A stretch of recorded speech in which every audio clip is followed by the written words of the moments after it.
Les règles de stabilité, règles de l'octet et du duet.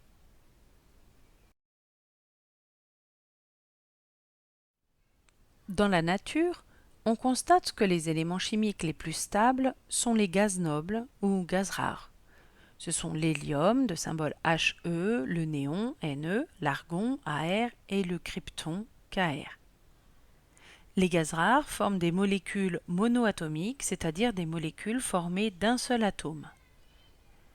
Ils présentent une grande inertie chimique, c'est-à-dire qu'ils sont très stables. Voici la structure électronique des premiers gaz rares. L'hélium K2, le néon K2L8, l'argon K2L8M8, le krypton K2L8M18N8. La couche externe de l'hélium contient 2 électrons. La couche externe des autres gaz rares contient 8 électrons. Ceci explique leur grande stabilité.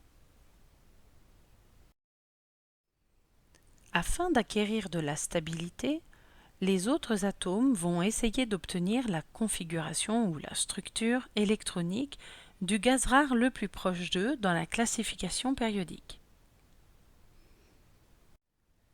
Les atomes dont le numéro atomique est voisin de 2 jusqu'à Z inférieur ou égal à 4 auront tendance à prendre la configuration électronique stable à 2 électrons de l'hélium. C'est la règle du duet. L'hydrogène, l'hélium, le lithium et le beryllium vérifient la règle du duet.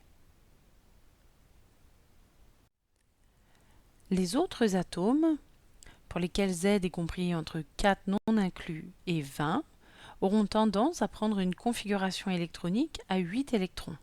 C'est la règle de l'octet.